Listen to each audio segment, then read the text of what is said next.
Okay, picture this. You're sitting at your desk. It's late, maybe 11:00 p.m. The house is quiet. The only light is the glow from your monitors. You're staring at a chart, could be Bitcoin, could be the Eurodollar, whatever, and you've got your drawing tools out. You draw this perfect line connecting the lows. You see a triangle. No, wait. It's a head and shoulders pattern. The classic setup. Exactly. And you get this rush of adrenaline. You think, I see it. I see the future. You've cracked the code. The pattern is telling you exactly what's going to happen next. So you click buy, total confidence, and then... And then the candle turns bright red, just plunges right through your support line, triggers your stop loss, and you just sit there thinking, what on earth just happened? Every single time. It feels, I don't know, it feels personal, like the market was waiting for me specifically to click that button just so it could go the other way. But here's the thing. We have this stack of sources today that are basically telling us that feeling, that cracking the code with lines and shapes, it's not just bad luck, it's a complete delusion. Yeah, this is a brutal reality check we're walking into today. We're doing a deep dive on a report called The Death of Chart Trading, and it pulls absolutely no punches. It's backed up by some heavy data analysis on, market stats and psychology. And the thesis is, well, it's aggressive. It basically argues that technical analysis, the whole art of drawing those lines, is dead. Dead. Not just, hard to do right, but actually dead. Completely. The argument here is that 99% of traders fail, not because they're bad artists or because they drew the line at the wrong angle, but because they're showing up to a math exam with a box of crayons. I have to admit, reading through this stuff, it stung a little. I mean, I've read the books. I know what a golden cross is. I know what a double bottom looks like. Are you telling me that decades of trading literature is just wrong? I'm saying that according to this report, it's mostly just storytelling. So if you're looking for a quick tip on which indicator to slap on your chart, you might want to turn this off.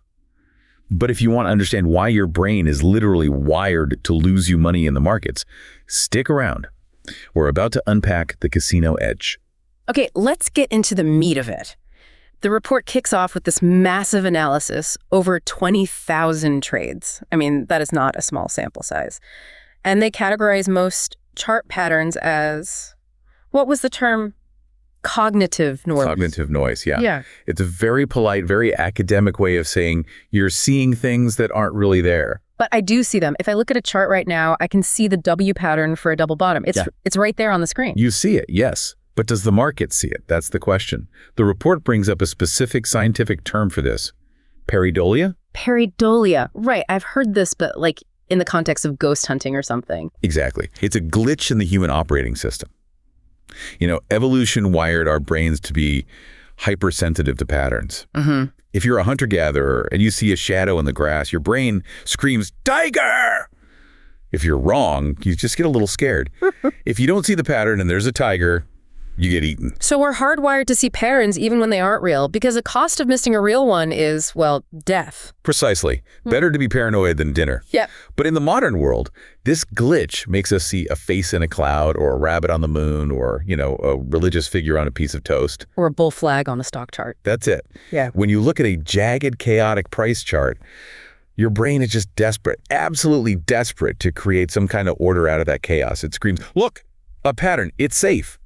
But the source material points out the subjectivity problem, and this is the real kicker. Right, the experiment. If you print out a chart, you take off the price labels, and you give it to 10 different expert traders, and you ask them to draw the support and resistance lines. They're going to draw 10 different lines, aren't they? Every single time, yeah.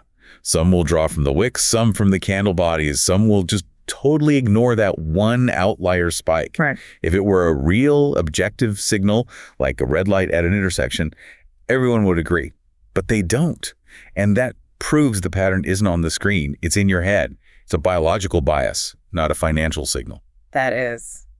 Man, that's heavy. So the market is just doing its thing, mostly random noise, and we're all just projecting our own personal Rorschach test onto it. It's the first step to recovery, admitting that the head and shoulders is just a funny-looking cloud. Okay, hold on, though. I have to play skeptic here. For all the listeners who use these charts every single day, we predict things all the time in other fields. I mean, we predict the weather, we predict when a comet is coming back, we know exactly when the tide will come in. Why is it so crazy to think we can predict if the dollar-yen is going up or down? That is a great question, and it's where this deep dive gets really philosophical. The source calls this the category error. You're confusing physics with markets. Okay, unpack that. What's the difference? Physics is math. Markets are math. Not quite. Think about boiling water. Okay, boiling water. If you put a pot of water on the stove, you can use physics to predict exactly when it'll boil. 100 degrees Celsius at sea level. It's a closed system. The water molecules don't have feelings. They don't have a choice. They have to follow the laws of thermodynamics. Right, gravity doesn't take a day off. But now, what if every single one of those water molecules had an opinion? An opinion? Yeah, what if some molecules were scared of the heat and others were greedy and wanted to get to the top first? What if they could look at the other molecules and change their behavior based on, like, FOMO? That would just be a mess. You'd never be able to predict when it boils. Exactly. And that is the market. The source material calls it a complex adaptive system. It's not a pot of water, it's a riot. It's driven by millions of human beings and algorithms that were programmed by human beings, all reacting to each other in real time. You can calculate the orbit of Mars because Mars doesn't wake up in a bad mood. You cannot calculate the future emotional state of a crowd. So thinking you can use a formula like a moving average or a Fibonacci retracement to predict human panic is... It's just arrogant. It's trying to apply the laws of gravity to a mob. It's never going to work. Okay, that makes sense for humans. Humans are messy, but let's talk about the elephant in the room. Or maybe the robot in the room. AI. Right. We have supercomputers now. We have AI that can beat grandmasters at chess. If there were patterns, even super complex ones that my human eyes can't see, wouldn't the supercomputers have found them by now? Oh, they have. And they've eaten them. Eaten them? What do you mean by that? This brings us to the concept of alpha decay. And this is so crucial to understanding why trading is so hard. Okay, explain it to me like I'm 5. Okay. Imagine you find a secret side street that lets you bypass all the rush hour traffic. It saves you 20 minutes every morning. That's your edge. Okay, I love that street. I'm taking it every single day. Of course you are. But then you tell a friend, and then an app like Waze or Google Maps picks it up on their algorithm. Suddenly, 1,000 cars are directed to your secret little street. Now what happens? It's totally jammed. The shortcut is gone. It's just as slow as the highway. That is alpha decay. The moment a profitable pattern becomes visible, the efficiency of the market destroys it. Let's say there was a pattern where every time Bitcoin hits $50,000, it bounces to $50,100. Free money. You would be free money. But you've got Goldman Sachs, Citadel, every high-frequency trading firm with computers watching for that exact thing. And they don't just see it, they trade it in nanoseconds. They buy before your eye can even blink. So they crowd the trade. They flood it with so much volume that the price gap just slams shut. Instantly, they arbitrage it away.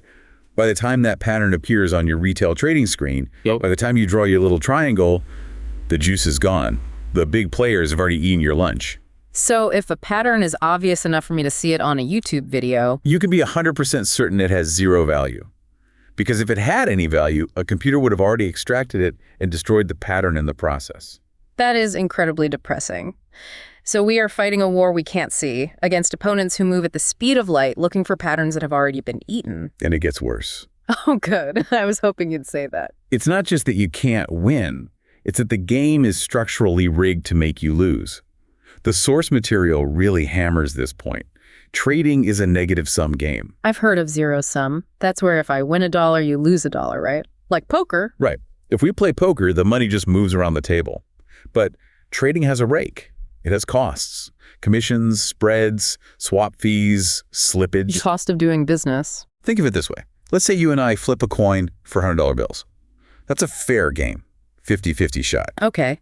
But now, imagine every single time we flip, a broker reaches into the pot and just takes out $2. So if I win, I only get $98.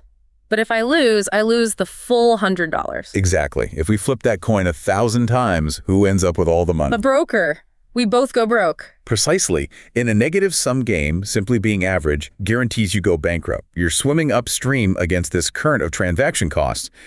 To just break even, you have to be better than 50% of the market. Right. To actually win, you have to be exceptional. And yet, I can pull up YouTube right now and find 1,000 videos of guys showing me their proven strategy. You know, look at this back test. It made 300% last year. My strategy has a 90% win rate. Are they all just lying? Yes. The siren song of the backtest. This is slide 6 in the report. The trap of backtesting. But data is data, right? If a strategy worked in the past, why wouldn't it work in the future? Because of something called curve fitting. Curve fitting. Break that down for me. Okay, imagine I give you the answer key to a history test you took yesterday, and I tell you to just memorize it. Easy. I'll get 100%. Does that mean you're a genius historian who can predict the future? No, it just means I memorize the answers to the past. That is exactly what modern computers do with backtesting. You can ask an AI to look at the price chart for 2024 and find some combination of indicators, RSI, AMCD, Bollinger Bands, that would have made money. It'll find one. Oh, it'll find a perfect formula that fits that specific data. It fits the curve. But that formula is just a mathematical description of noise that has already happened. It's just a historical echo. So using those indicators to trade today Is like driving your car down the highway at 60 miles an hour, but you taped over your windshield and you're only looking in the rearview mirror. You can see where you've been perfectly. You know where every single pothole was, but it tells you absolutely nothing about the curve that's coming up in the road ahead. Wow. Okay. I'm feeling pretty defeated here.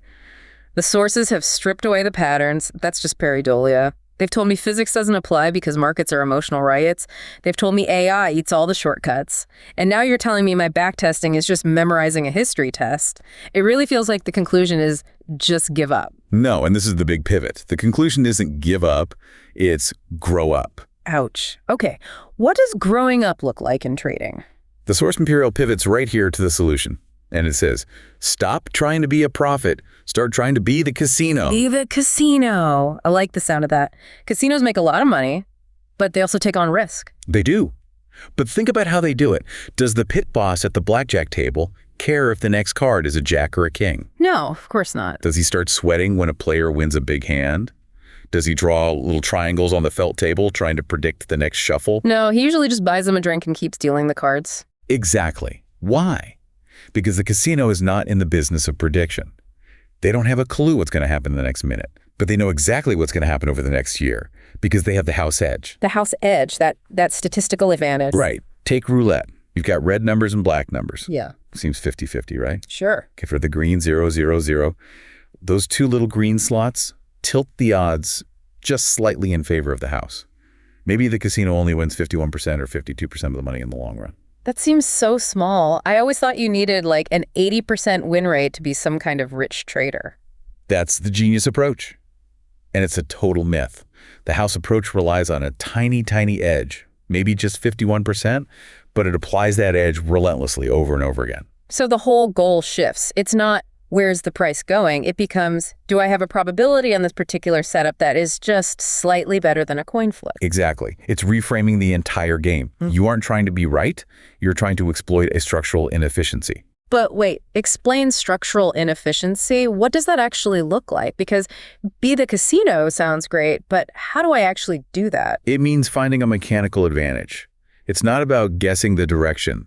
It might be playing the spread buying at the bid price and selling at the ask price. It might be providing liquidity when everyone else is panicking. It could be reacting to tiny price disconnects between two different exchanges. So you're not betting on the story of the stock. You're betting on the actual mechanics of the market plumbing. You got it. You're looking for a broken pipe, not a weather forecast. But here's my problem with the tiny edge. If I only have a 51% chance of winning, I mean, that still feels incredibly risky. I could lose 10 times in a row. Oh, you absolutely could. And that brings us to maybe the most important mathematical law in this entire deep dive, the law of large numbers. I remember this from stats class, but vaguely. It's the rule that saves you. The key is volume is king. Oh. If you flip a coin just 10 times, you could easily get 8 heads. It's chaos. Luck is the dominant factor in small sample sizes. So if you trade 10 times, even with a slight edge, you can still go broke. Right. But if you flip that same coin 10,000 times, the luck it vanishes. The result converges on the true probability. The math takes over. So the casino wins because they play millions and millions of hands? Yes. They manufacture wins. Yeah. The source material has this fantastic line. Trading is not a treasure hunt for big wins. It is a manufacturing process of small, boring wins repeated endlessly. Manufacturing wins. It sounds like work. It is work. It's boring. And that's the point. If you're having fun, you're gambling. If you're bored out of your mind, you're probably winning. So we need massive volume to make the math work out. But doesn't that mean we have to be in the market constantly? It means you need a high frequency of opportunities. Yeah. And this leads the source to a very specific trading style. Scalping. Scalping. Okay, my palms are sweating just hearing that word. Why? What do you associate with it? Because scalping just sounds like gambling on crack, you know? Right. High speed, in and out in seconds. It feels like the absolute riskiest possible way you could trade. It feels that way, doesn't it? But the expert in our source argues the exact opposite. Scalping is actually the ultimate form of risk management. How is trading faster any safer? That seems completely counterintuitive. 2 words: time exposure. Time exposure. Think about black swans. Those totally unexpected catastrophic events. Wars, pandemics, a surprise central bank announcement, a CEO getting arrested. Right, things you just can't predict. If you're a long-term holder, if you buy a stock and you plan to hold it for 3 weeks, you are exposed to every single one of those events while you sleep. You are basically crossing your fingers that the world doesn't blow up for 21 straight days. That's true. I have definitely woken up to a portfolio crash because of news that happened overnight. But what if you only hold a position for 10 seconds? My exposure to a global disaster is 10 seconds. Almost zero. You are just snipping a tiny piece of movement and then you're getting out before the world has a chance to change. You aren't investing in the company. You aren't believing in the long-term future of the yen. You are just extracting a tiny inefficiency and getting back to safety. So it's a hit and run.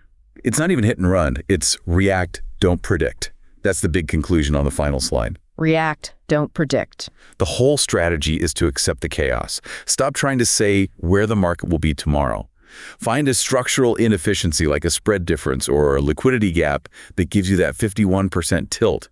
And then you just repeat it over and over and over again. Until you have a large enough sample size that the law of large numbers just hands you your paycheck. Exactly. You stop being the gambler, praying for a jack to fall. You become the house, just grinding out the math. This is such a massive paradigm shift. I mean, we started this whole deep dive talking about drawing triangles and feeling like a genius. The artist phase. And we've moved from that to realizing those drawings are just our brains lying to us, pareidolia.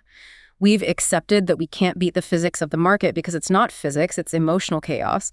And now we've learned the only way to survive this negative-sum game is to stop predicting and start acting like a casino. It's a journey from fantasy to reality. And reality is often pretty boring. But, you know, reality pays the bills. It really challenges that hero narrative of trading, doesn't it? The movie version where the guy stares at the screens, has a big hunch, bets it all, and wins big. That guy goes broke in the real world. The real hero is the person who writes a script to execute a 0.5% edge 10,000 times while they're eating a sandwich. So here's the question for you listening right now. Yeah. Are you still trying to predict the weather by drawing lines on a map? Are you still looking for that rush of being right? Or are you ready to be the casino? And I'll leave you with this one thought. It's a bit provocative, but I want you to look at your own trading history. If you are looking for excitement in the markets, just realize that you are paying for that entertainment with your losses. If you are looking for boredom, like true repetitive boredom, you might finally be ready to make some money. That's a wrap on this deep dive. Thanks for listening, and may the law of large numbers be ever in your favor. Keep the edge small and the volume high. We'll see you next time.